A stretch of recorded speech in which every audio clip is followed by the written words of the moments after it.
In the darkness 20 feet below no man's land, you could hear the Germans digging. The sound came through the clay like a distant heartbeat. Scrape, thud, scrape, thud. Every man in the British tunnel stopped breathing and listened. If you could hear them, they could hear you. And if they heard you, they would pack their tunnel with explosives and blow it before you could blow yours, whichever side reached the other first won. The loser died instantly, buried alive in a collapsing tomb of mud and timber, and their families back home would receive a telegram saying died in action, with no explanation of how or where. Between 1914 and 1917, 7,000 British tunnellers died this way. Most of them were not soldiers. They were sewer diggers, coal miners, and clay cutters who had been rejected by the regular army because they had weak lungs, bad eyes, or were too old to fight. Some were in their 60s, some were 14 years old, and they won the underground war using a technique so strange that when the man who invented it demonstrated it to Lord Kitchener in the War Office, he had to lie on the floor and kick a coal shovel to prove it would work. By the end of this, you will understand exactly how this bizarre technique gave Britain a decisive advantage in the most claustrophobic battlefield of the First World War, why the men who used it could dig more than twice as fast as the Germans while making almost no sound, and why the single largest non-nuclear man-made explosion in history until 1945 was detonated by men who spent months lying on their backs in the dark kicking clay with their feet. But there is one detail about why silence mattered so much that changes everything you think you know about trench warfare, and I will show you exactly what it is. First though, you need to understand what was actually happening underground. When the Western Front stalled into trench warfare in late 1914, both sides faced the same problem. Barbed wire and machine guns made attacking across open ground suicidal. Artillery could pound enemy trenches, but the defenders just moved into deep dugouts and waited for the barrage to end. Therefore, military engineers on both sides remembered a tactic from siege warfare going back to the Romans. If you cannot go over the enemy's fortifications and you cannot go through them, you go under them. You dig a tunnel beneath their position, pack it with explosives, and blow them to pieces from below. The French started tunneling first. The Germans followed. The British were slow to catch on, and that delay nearly cost them the war. In December 1914, a German mine exploded under the British line near Festubert and killed 7 men of the 19th Brigade. 4 days later, another mine killed 11. A week after that, another killed 9. The British had no counter-mining capability and no idea how to build one. The Royal Engineers were trained to build bridges and fortifications, not dig tunnels. Therefore, they needed civilians who already knew how to work underground, and they needed them immediately. This is where Hellfire Jack enters the story. And you need to hear this because his demonstration to Kitchener is one of those moments in history that sounds made up but actually happened.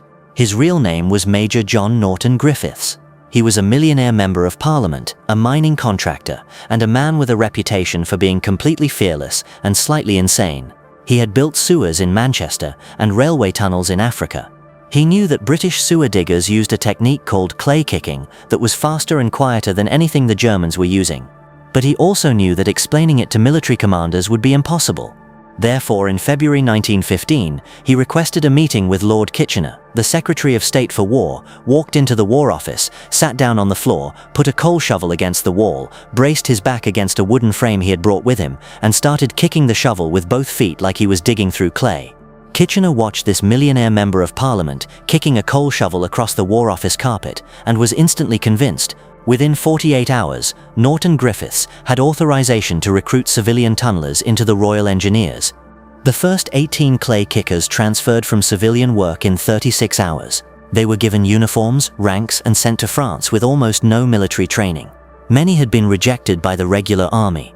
Weak lungs from years of coal dust, bad eyesight, too old, too young. One roster from the 179th Tunnelling Company lists men aged 16 to 63. Some could barely read, some had never left their home county before.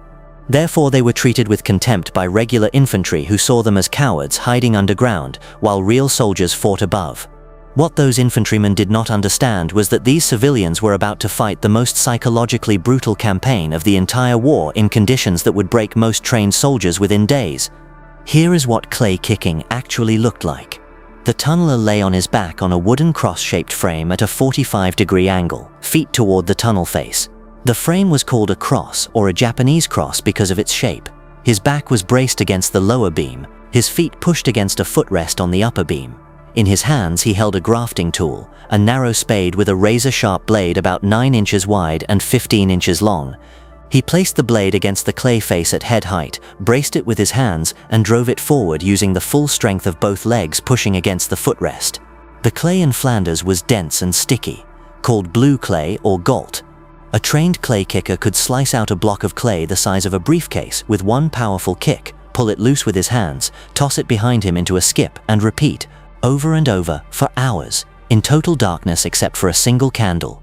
The physical effort was enormous. You were lying on your back using your legs like pistons to drive a blade into clay, hard enough that you needed your whole body weight to move it. Your legs did the work, your back and arms stabilized the tool. After an hour, your thighs burned. After 2 hours, you were soaked in sweat despite the cold. After 3 hours, you were fighting cramps. Shifts typically ran 4 hours before rotation. The fastest clay kickers could excavate 7 meters of tunnel in a single day. German tunnelers using traditional pick and shovel methods managed about 3 meters. That difference mattered because the race was not just about reaching the enemy position, it was about reaching it first. But here is the detail that made silence the difference between life and death. Both sides used listening devices called geophones, basically stethoscopes pressed against the tunnel wall that could detect digging sounds through dozens of meters of clay. A trained listener could tell how far away the enemy was, what direction they were digging, and how many men were working. The Germans used hobnailed boots underground because that is what soldiers wore. Every step echoed, every movement clanked. British tunnelers wore plimsolls, soft-soled canvas shoes like tennis shoes that made almost no sound. The clay kicking technique itself was nearly silent. The blade slid into clay with a muffled hiss. The clay blocks were lifted out by hand, not hacked out with metal tools clanging against rock. A British tunnel crew working flat out could sound to German listeners like a single man working slowly. Therefore, British tunnelers had 2 advantages, speed and stealth. But those advantages only mattered if you used them before the Germans realized you were there. And that is where the psychological horror began. Because once both sides knew the other was digging, it became a race. You dug toward them, they dug toward you. Whoever reached the other first planted explosives, lit the fuse, and collapsed the enemy tunnel, burying everyone inside alive. These underground explosions were called camouflages, and they killed hundreds of men in darkness and silence that the soldiers in the trenches above never heard. I want to pause here for a moment because the number you are about to hear reframes everything that came before it. Between 1914 and 1917, British tunneling companies dug 22 major offensive mine systems under German positions. They laid 995,000 pounds of explosives, just under £1 million. But they also dug hundreds of defensive tunnels, trying to intercept German mines, fought dozens of underground battles with explosives and grenades in tunnels so low you crawled on your belly, and lost 7,000 men. 7,000, and their families were never told how they died. The telegram said killed in action. Sometimes it said died of wounds. It almost never said buried alive in a tunnel collapse or blown apart in an underground explosion or suffocated when a camouflage sucked all the oxygen out of the air. The families had no idea their sons and husbands had spent their last moments in total darkness 20 feet underground, listening to the enemy digging closer. One story captures the strange world these men inhabited. In 1916, a woman named Dorothy Lawrence disguised herself as a man, called herself Sapper Denny Smith, and spent 10 days tunneling with the 179th Tunneling Company on the front line.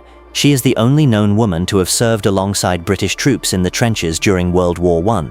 She cut her hair, stole a uniform, forged papers, and convinced the men in her section she was just another sapper. For 10 days, she dug tunnels, carried timber, and lived in the same dugouts as the men. Then she turned herself in because she was terrified that if she was wounded, the secret would come out, and the men who had covered for her would be court-martialed.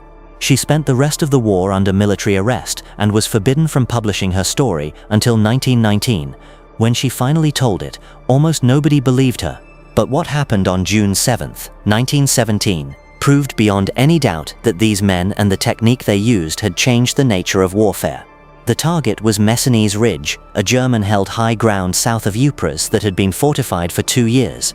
British and Commonwealth forces had been tunneling under it since 1915, 21 tunnels, 519 tons of explosives packed into chambers carved out of the clay by men lying on their backs kicking with their feet. The plan was to blow all 21 mines simultaneously at 03:10 a.m., then send the infantry over the top in the confusion. At exactly 0310 on June 7, 1917, 19 of the 21 mines detonated. 2 failed to fire and remain under Messines Ridge to this day, unexploded. The explosion was heard in London, 140 miles away. It was the loudest man-made sound in history up to that point. 10,000 German soldiers died instantly. The blast created craters up to 40 feet deep and 250 feet across. Entire companies vanished. Some men were vaporized. Some were buried so deep they were never found. The German front line ceased to exist. British and Commonwealth troops advanced behind a creeping barrage and took Messines Ridge in less than 3 hours with relatively light casualties. The tunnelers had done in 3 seconds what artillery barrages and infantry assaults had failed to do in 2 years. They had made the impossible possible by lying on their backs in the dark and kicking clay with their feet. If this kind of detailed historical research is something you want more of, subscribing is the easiest way to make sure you do not miss the next one. But here is what that success cost. The psychological toll of tunneling was unlike anything else in the war. You worked in darkness, lit by a single candle or electric lamp. The air was thick with clay dust and the smell of sweat and unwashed bodies. The tunnel was so low you could not stand. Sometimes you could not even kneel. You crawled or lay flat. The timber supports creaked and groaned under the weight of the earth above. Every few hours you stopped and listened for German digging. If you heard it, you had to decide, keep digging and hope you reach them first, or retreat and blow your own tunnel to create a barrier. If you guessed wrong, you died. The fear was constant but strange. It was not the fear of battle above ground where you could see the enemy and shoot back. It was the fear of burial, of suffocation, of the tunnel collapsing and trapping you in darkness while the clay filled your mouth and nose and you died slowly, unable to move, unable to scream. Some men broke. They refused to go down. They were court-martialed for cowardice and sometimes shot. Others kept working until they collapsed from exhaustion, or their lungs gave out from clay dust and bad air. The mortality rate for tunnelers was higher than for infantry in the same sector.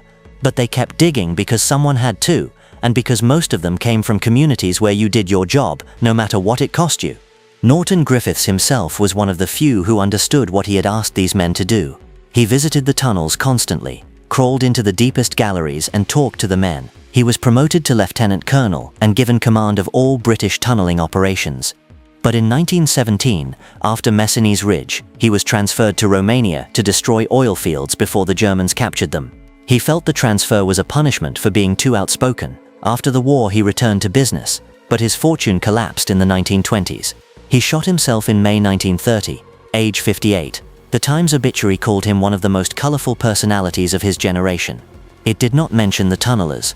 Most of the clay kickers went home after the war and never spoke about what they had done. There were no memorials, no parades, no recognition. They went back to digging sewers and mining coal. Some died young from lung disease caused by clay dust. Some lived into old age and took their stories to the grave.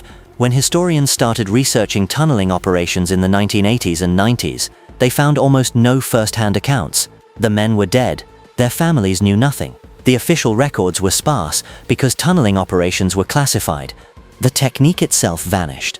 Clay kicking stopped being taught after World War I because mechanized digging equipment made it obsolete. The last men who knew how to do it properly died in the 1960s and 70s. In the 1990s, a few engineers tried to recreate the technique using the original tools and cross frames. They managed about 1 meter per hour, less than a quarter of what the wartime clay kickers achieved routinely. The skill was gone. What remained were the craters at Messines Ridge, still visible today, and the 2 unexploded mines still buried under Belgian farmland, 519 tons of explosives packed into chambers dug by men lying on their backs in the dark. Here is what this story is really about. The clay kickers were not soldiers in the traditional sense. They were civilians who brought civilian skills to a military problem and solved it in a way the military never could have on its own. They were too old, too young, too sick for regular service, but they had the one thing the army desperately needed, the ability to dig fast and silent in conditions that would break trained soldiers. They won battles that saved thousands of lives above ground. They made Messines Ridge possible. They made the Somme offensive survivable. They forced the Germans to divert resources to counter mining that could have been used elsewhere, and they did it knowing that if they died, their families would never know how or why. The horror was not the explosions or the battles. The horror was the waiting, lying in darkness, listening to the enemy digging, knowing they were listening to you. knowing that one of you would reach the other first, and the loser would die buried alive with no chance to fight back. The horror was going into the tunnel every day for months, knowing the odds were against you, and doing it anyway, because it was your job, and because the men next to you were doing the same thing. The horror was coming home after the war, and never being able to explain to anyone what it was like to fight a battle where the enemy was invisible, and the battlefield was a tunnel so low you could not stand, and the only sound was your own breathing, and the distant scrape of German shovels getting closer. Norton Griffiths proved you could win a war with sewer diggers and coal miners if you gave them the right tools and let them use their skills. Messines Ridge proved that unconventional tactics and unconventional soldiers could achieve what conventional forces could not, but the cost was borne by men whose names were never in the newspapers and whose families were never told the truth. 7,000 of them died underground. Tens of thousands more came home with lungs destroyed by clay dust and minds scarred by months of waiting in darkness for the earth to collapse on top of them. They were the moles who dug with their feet. They changed the war, and then they were forgotten. How the men who fought the equally invisible gas warfare above ground faced a different kind of horror, and why both groups came home to a world that could not understand what they had survived. That is a story that connects directly to this one.